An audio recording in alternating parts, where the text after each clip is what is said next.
Welcome back, everyone, to GMID23. I'm Deborah Gardner, your host for Hospitality Today Live, the #1 hospitality podcast in the world. And I'm so glad you all are sticking around for the entire day of actually the exciting special edition of GMID with the top leaders of our industry. And my co-host, Randy Clark with Efficient Health Solutions, who is our official sponsor again this year. And I are just so thrilled to introduce these top industry leaders together while we celebrate GMID 23. And we are really excited about our next guest because we're going to talk about music. Who doesn't like music, especially in the meetings and events industry, right? Well, Jonathan McHugh is here as an independent producer, director, music supervisor for Songstewentertainment that has high rankings in the creative positions, actually, with A&M Records, New Line Cinema, Warner Brothers, Sony, and Universal Records. He is a partner in the new music publishing company, AMR Songs, that is launching this spring here in 2023. So we're all excited and we don't want you to go anywhere. So stick around. We'll be right back with Jonathan.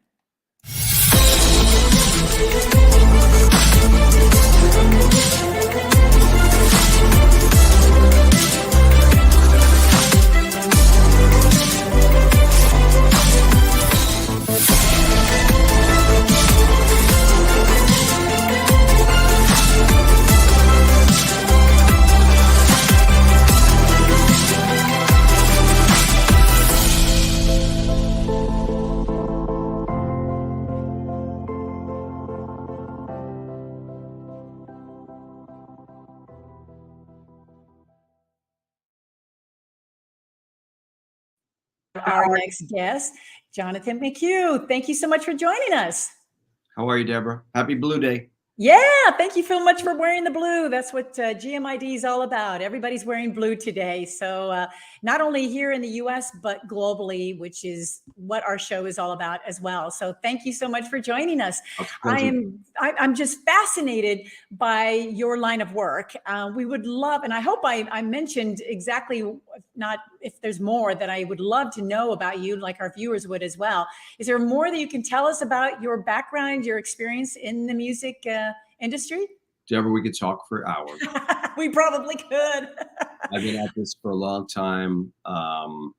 So it's just a question really of what you want to get into, because we could go many different directions. So yeah, absolutely. Yeah, my backstory, I've been in the record business. I've been in the film business. I've done music publishing. I've done educating, where I'm the chair now of Loyola University of New Orleans music department. And so there's so much to it that we can go many different ways. So I'll leave it to you to figure out which one you want to. Oh, I know. We're going to have to get together on another show in the future for sure. But maybe, what is your favorite film you've produced or supervised? I mean, one of the biggest I've ever done is that Britney Spears did only one film in her life, and that was my film. And the story was, when I was at a company called GMID Records, which was later bought by Sony, we decided we'd invest in Britney and make a film about, not about her, but that she was starring in, and she starred in it with Dan Aykroyd and Kim Cattrall from Sex and the City, and Zoe Saldana from James Cameron's movie Avatar. And we shot in Louisiana, where she was from. We opened up in her hometown to make it easy on her. She was only 16 then. And so that was the first film I ever produced. That was 2001. And I kind of learned the filmmaking process from some great filmmakers like Van Toffler, and from MTV Films, and Tamar Davis, who was married to Mike D from the Beastie Boys. So that was my first film, and I've done probably 30, 40 films and TV shows since, as well as producing many different soundtracks and music supervising films. So the visual media is something that I'm most interested in, and how the marriage of how does music go into film and TV. And that's kind of what music supervision does. So when your people watch shows, and you watch advertisements, and you watch video games, and you watch movies, there are people like me that basically help pick those musical moments for your favorite shows. Yeah, yeah. And I tell you, these past couple of years, I think we all are have watched, I don't know how many films on Netflix in particular. So it definitely has been a favorite for people during these past, tough years to really kind of lose yourself sometimes just to sit back and enjoy some of the films that you've actually produced, which And I challenge people to, when they're watching films, to actually pay attention to the music. And if they hear a piece of music they like, pretty much everybody's phone is always with them. So pick it up, hit Shazam, and find out what that track is, because a lot of times the visual media will stimulate a response because of the way that song is cut into that picture or show to garner the emotion from it, or the comedy or the drama. And so a lot of times you'll see that people get turned on to music from the visual media. And the more you actually pay attention to it, the more music you're going to be able to learn. And that's why Shazam is a killer app, to be able to just make that immediate connection. What is that song? But you got to do it quick. Got to hit that button quickly. Yeah, yeah, definitely. I think that's really important, because sometimes you just watch a film and you're not really paying attention to the music. And here, music is universal, and like meetings and events, it impacts people, and people love music. Is there a favorite that really helps people get through difficult times like now? Are there certain types of music that meetings and events should try? Even if it was a DJ doing a wedding or an introduction at a conference, are there particular types of music that resonate more than others? Each individual meeting and conference has its own personality and its own vibe to it. Booking live music for me is always something that, when people go to a conference, right, do they remember the talk about dermatology and how that particular laser surgery is going to change their business? Maybe. But also it's about the town, and being in New Orleans, which is the convention town. And the reason I say that, because my friend was here for a dermatology convention over the weekend. But I took him out to see live music, and he relished that opportunity because he's buried in the convention center for days. And I told him what restaurant to go. I met him there, made sure the chef gave him some love, and then took him to see some live music.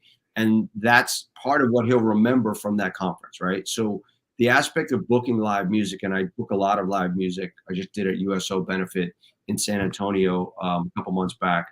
And I love that aspect, because when you bring the personality, you try to match the personality of what the conference is with what music they might like, right? And it's a hard one to think, because everybody likes different types of music. Right. The aspects of finding something that hits right down the middle, I think, is really impactful for the conference, and adds a lot of vibe to it, and gives people a respite from the informational flow that's hitting them, overload that's hitting them at a conference, right? They're taking in a lot of information. There's different seminars going on. There's different meals, but music is like a standalone that I think is really important to be able to book live music at conferences.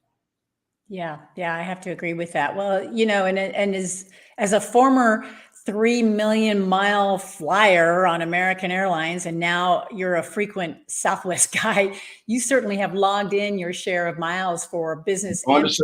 I've gone, and I've spoke to a lot of conferences, Deborah. Yeah, and you have a conference coming up in October as well. Yeah, we're starting. The folks, Melissa O'Brien and her husband, who ran all the production and created the programming at South by. We're starting NOLA Music Con down here in October in New Orleans at the Royal Sonesta.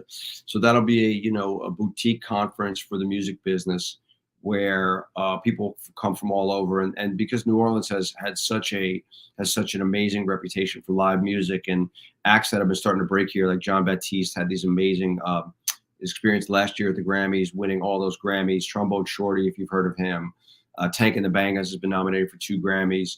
PJ Morton has won Grammys. The Revivalists are an amazing rock band. There's just and Big Frida, who's on the Beyonce record. Like, there's just, this town is really popping musically, and so we're going to highlight some of those acts and kind of just make sure that people know how much New Orleans is going on musically. So we look forward to. I haven't been involved with a conference in a long time. So Well, and people traveling as much as you have too, they will travel to go and listen to music. I would imagine, besides meetings and events, how much are people traveling these days to go to live concerts or festivals, and are they yeah, I able mean, to attend your conference, or how's that work? after the pandemic, I mean, people were bottled up, right? They were at Yeah, home watching streams of music, and like it was keeping them sane. But now they're like out there, and right. festival businesses out there. My wife is a stage manager. I'm sorry, she runs the Bourbon stage at a festival called Bourbon and Beyond in Louisville, Kentucky, which is an amazing destination festival. That's in September. Incredible music on that one. New Orleans Jazz and Heritage Festival coming up in a few weeks here in New Orleans is one of the biggest destination festivals in the world. People travel from all over, and they just don't even care who's playing. They just come because the music and culture is always well curated. The food is insane if you like New Orleans food at all. Oh So yeah. that's a festival, Deborah, that I've literally come, and I only moved here a couple months ago. I've been to that festival 41 years in a row. I cheated because I started going to Tulane. But for me, it was just something that, and I was lucky that my kids were born off cycle. They were never born in the beginning of the year. I never had to miss this festival, right? And it's like, you think about that. Besides going to where I grew up in the Hamptons every year, going back there, I've never done anything more than that in my life. And that's a destination festival that is like no other. Right. So that's one that I think that everybody should really come to once in their life. And what's great about it is, I don't want to say it's for older people because it's for everybody, but there's, jazz tents and blues tents and gospel tents where you could just post up the whole day and stay there and not have to ever leave. If that's what you like, you don't have to go all over the place. Wow. Maybe to go out and get food and go to the bathroom occasionally, but Right. it is really the best destination festival, I think, in the Wow. world. Wow. Wow. Well, that's amazing. And there's a lot of decision makers for meetings and conventions viewing this show right now. And I know probably one of the main questions that they have and would love your perspective is the licensing of music at meetings and conventions. Can you elaborate and share your thoughts how that works? How is it a serious, aspect of what we should be doing? Where should that information come from? There's twofold. Any venue that you basically do your conference in should have a blanket license with ASCAP and BMI and CSAC. And that's the rights to just perform, I'm sorry, not even perform, to play music just from your iPod, now I'm sounding old, but from Spotify or whatever. So that's the license you need there. If you're going to book live music, you don't need any license. You just contact someone like me and I will help you find the music that you want, or any other planners that book music, because that is all about just having relationships with managers and agents, which I've done over the last 40 years. So if anybody's interested in that aspect of finding the right talent for their conference, whether it's simple as a DJ or a live band or a comedian, that's something I can absolutely help with, because it's all about relationships to make sure that you're paying a fair price for it. You're not getting gouged for your conference, because people love doing, private gigs and getting to an audience that might not necessarily be their core audience, right? But they're also spreading out their music through a conference like yours. So I think that it's a win-win for everybody. Yeah, and I think that's really important to know somebody like yourself, because decision makers are so embedded in the logistics of their meeting. They're not going to have time to go, okay, what kind of song should we play? When should we play it? What kind of music do we play during the breaks? What is this speaker going to do? And what energy do we need? So somebody like yourself could come on board and say, okay, let's take a look at your meeting agenda, your layout, and the personalities behind it. And then let's plan a strategic matter to where we can make sure that you've got the highs when you want it, you got the lows when you want it. Much is funny you parallel that, because exactly what we were just talking about when you watch a movie or TV show and you see how music can amplify a scene and really make you cry in another one. Right. Nothing going to make people cry at a conference, mind you, but like myself and Randy Clark, who much longer in meetings, then you can basically use music as a tool, or comedy for that matter, and add to the element of making sure that that conference is memorable, right? What's the most important thing? People, they would miss going to conferences when they were locked up in the pandemic, and now people are more selective. Like I say, hey, do I have to go to that meeting or can I Zoom for that meeting, right? Do I have to need to drive when you're in LA, especially? It's like, hey man, do I have to drive an hour to get to that meeting, which lasts an hour, and then drive home another hour? So you have to be more selective with your time. And I think conferences are the same thing. And for the people that are planning conferences, I would say, how do you make yourself stand out? How do you make your conference stand out from others? And a lot of times to do that is the entertainment. New Orleans is really good about entertainment. Like we'll do second lines. We'll do brass bands that use second line in. We'll do, they have the baby dolls. I think of the baby dolls, these women that dress up and do umbrellas and dance. And it's just this liveliness. And that's why New Orleans is such an amazing conference town, because we understand how to celebrate life. And I really feel that it's one of the best conference towns in the world.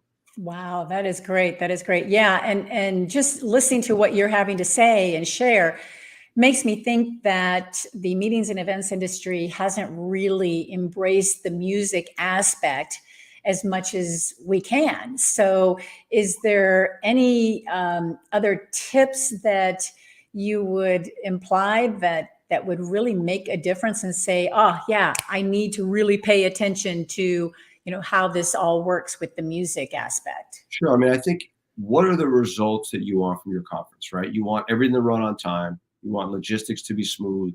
You want to make sure people eat well, right? Because if they don't eat well, they're angry no matter where you are.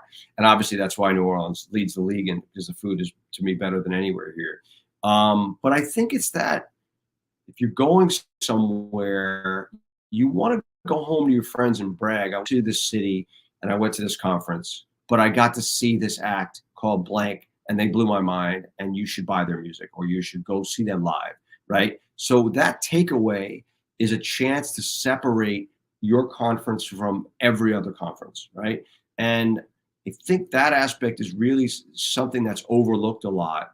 And I think that really could be a much bigger value add. Yes, it costs money to book an act, right? But how much is the value if you're going to want them to come back year after year and you get the reputation as a conference planner or as a conference that they're going to have the hottest music, right? And that's something, like you said, Deborah, you opened up the show today by saying everybody loves music, right? No matter what type it is, music soothes the soul, music lifts you up. Music takes you to places that other things can't do. So to me, it's like a no-brainer because I've spent my life around it and part of it and working in it and now teaching it. And I realize what students get out of it also. So I think that whole level of it is something that can really up the game of any conference. Do you see the younger generation embracing the music industry full-heartedly, and how are they? It's one of the biggest. Our school, Loyola University, is one of the top 20 business schools in the country, but we also have a music program that's top notch and has been for decades. And what's interesting about this town is in New Orleans is that the live music business is so good. And a lot of it really, when you think about it, is based on conferences, right? There's so many tourists that come to New Orleans a year. I think the convention center here does 650,000 people a year or something crazy like that. So all those people are coming to town. They're going to Preservation Hall. They're going to Tipitina's. They're going to all these amazing nightclubs. They're eating at these restaurants, and they're soaking up the music culture, which is what, as a city, we pride ourselves on. And I think that for the meeting planners out there to be able to find the right music and bring in some New Orleans, like New Orleans musicians love to travel and go do conferences everywhere and bring their joy, their musical joy to the world. So right. I think that's just something that, if anybody's interested, Jeff will get you my contact. Randy will get you my contact and we could help you. Right, right. And so what kind of partnerships do you usually work with when it comes to, is lodging for destination music festivals and the promoters for that work with particular partnerships? What is the music industry embrace when it comes to partnerships? The hoteliers out there, I think that there's probably a better job that could be done. Like I don't see, let's say a festival's coming to town, right? I don't see the hotel out there advertising separately from the conference. Like, you want to get a block of rooms, right? It's all about the room holds, right? So the festival will hold X amount of rooms for staff and for talent, right?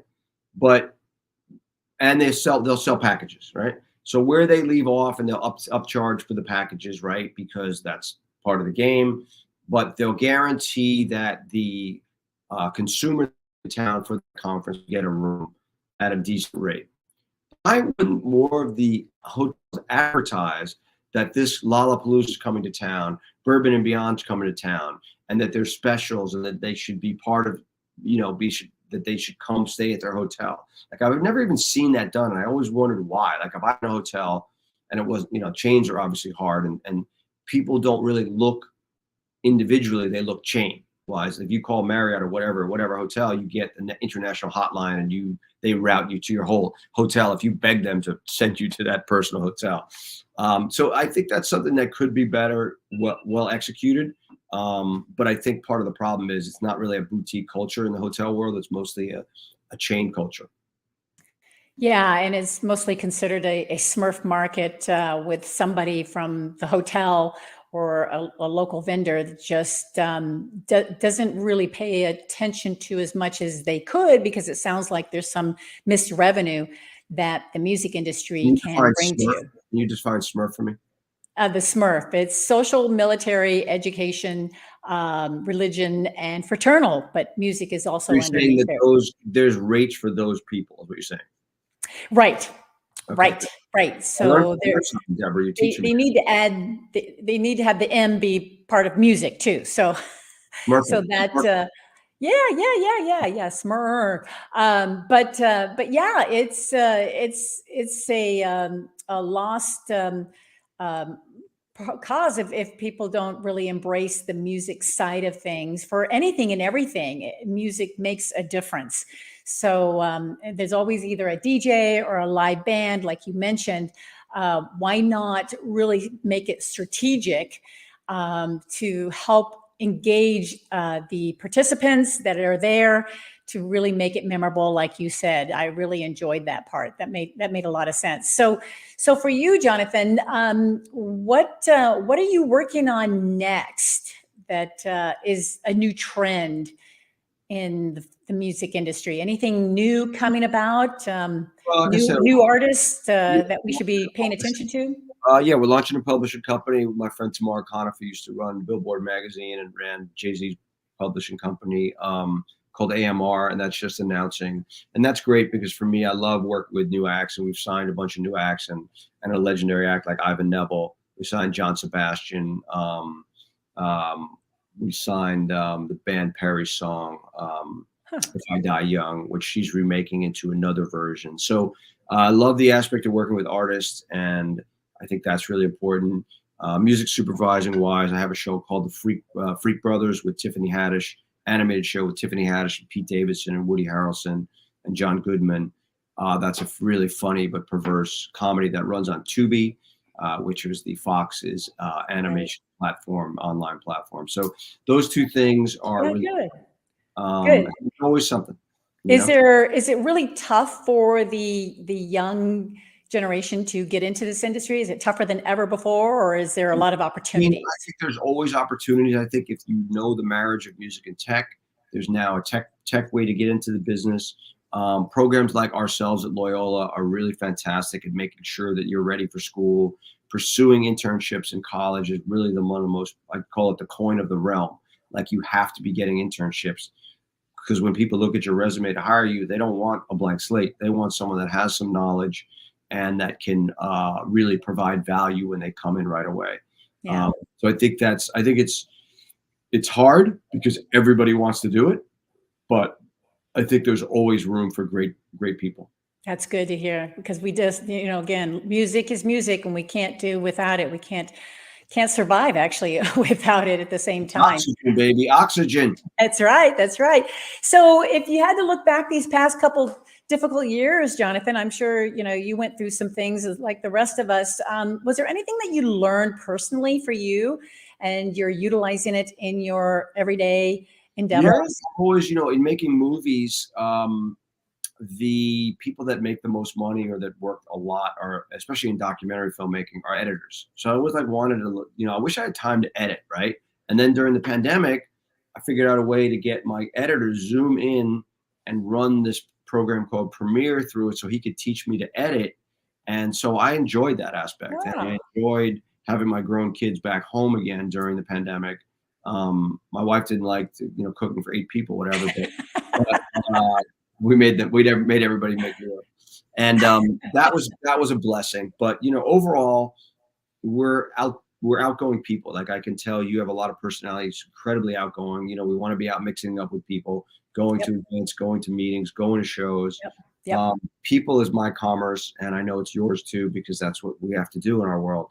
So I think that anytime that we're not doing that, it's a crushing blow. So I'm just happy that even though COVID, I know 3 people with COVID right now, but it seems like it's the flu and it doesn't really stop you, slows you down, but it doesn't do what it did at the beginning of COVID, luckily, because that was bad. Right. So, I'm just bullied about the future. The entertainment business is really solid. Good. Now. And I think there'll be a lot of great, there's continually great music and movies coming out. The TV, obviously, we know how great TV is right now. So it's a good time, I think. Good. Glad to hear that. Well, any viewers here that want to actually get in touch with Jonathan, we put his information down here. I think it's a wise decision to contact you because, again, I think that, today participants have expectations, and I think music can play a big part in helping get people to enjoy the meetings and events industry even more today. So thank you so much, Jonathan. I really, really appreciate your time. And gosh, I hope an opportunity to get to see you, and especially in New Orleans. Love New Orleans. Thank you so much. Happy GMID. My email's below. If anybody has interest in getting any music booked, I'm happy to help. Wonderful. Thank you so much. All right. Have a great day.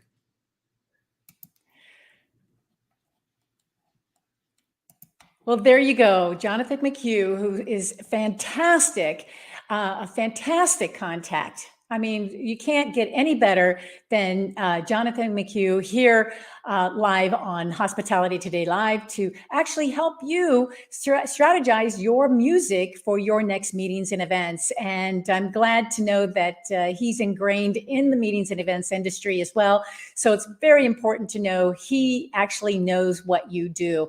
And I'm just grateful that we had the opportunity to have him. And of course, we thank Randy for bringing Jonathan here on board today as well. So Jonathan, what did you think? Well, Randy. Jonathan left the room, but I'm here. Yeah, Randy. You guys are so integrated. I don't know who's who. Love that guy. We've been friends for years. How about the passion for what he does? Oh my gosh. Can you tell that he's a New Orleans guy?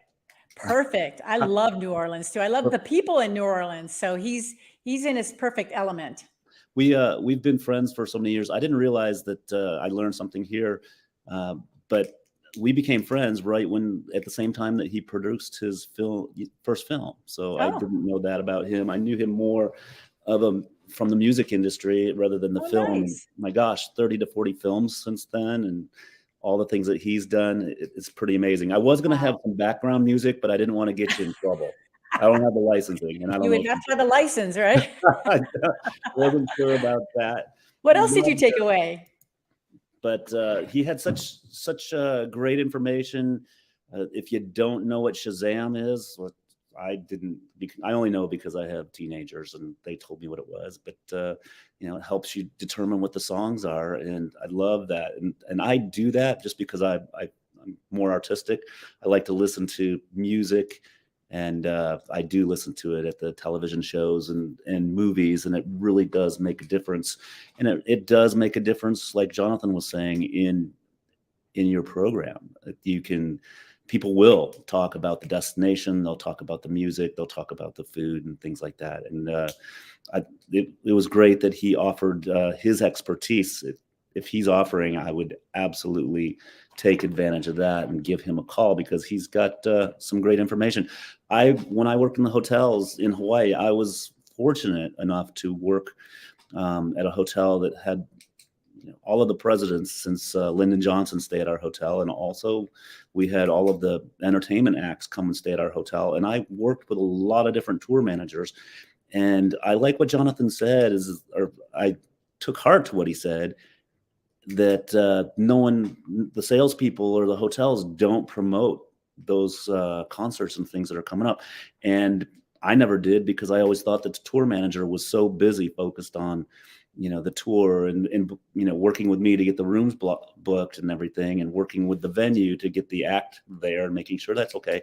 But as a new salesperson, if you handle entertainment, I think that you should absolutely take to heart what Jonathan said and help make them more successful, because if you're helping him make his event successful, he's going to bring that back to you, back to your hotel, because we're partners in this, right? Right. And I have to agree with this, because I used to handle the Smurf market, and you might think that the RevPAR was always low for those entities, but really they became very instrumental during the pandemic. Sure. I mean, I think the Smurf salespeople were the most popular in the hotel, when usually it's not. And so we had to really depend on the Smurf market to pick up, and it did before even the meetings and events came back. So maybe we have a new acronym. So it's SMR FM, Yeah. with the music, right? Yeah, right. Exactly. I do have another little quick story if we have some time. I had a chance I surfed a lot, and I used to travel around the world. My parents lived in Asia for 35 years, and I was at the north shore of Bali. And there were a group of Europeans, there were Balinese guys, there were some Americans, not many there. And we were all sitting around, and there were a couple guitars there. The people we couldn't speak the same languages. I couldn't speak Balinese. I couldn't speak Greek. Some of them, the Balinese guys, some of them couldn't speak English. But the one thing on the north shore of Lavina Beach in Bali that brought us all together was music. Wow. Isn't that amazing? Music brings people together wherever you go in the world. It's powerful. It really is. It really is. Wow, that was amazing. So yeah, he was a fantastic guest, and so glad you introduced us to him. I hope our viewers really appreciate and will, like you said, contact him to really up your game in your meetings and events. So thank you, Randy. He's a great guy and a great friend. And great. You could tell. You could tell. Well, thank you so much, and we will see you on the next recap for our upcoming guests. Can't wait. Yeah. And we want to thank you all for being here as well. As you know, GMID is a very special day, and we are so happy that you are here with us to celebrate at the same time. So why don't you stick around? We've got a ton more, actually 2 more guests that are coming up, and we really think that you're going to enjoy what we have to share there as well. So we'll be right back.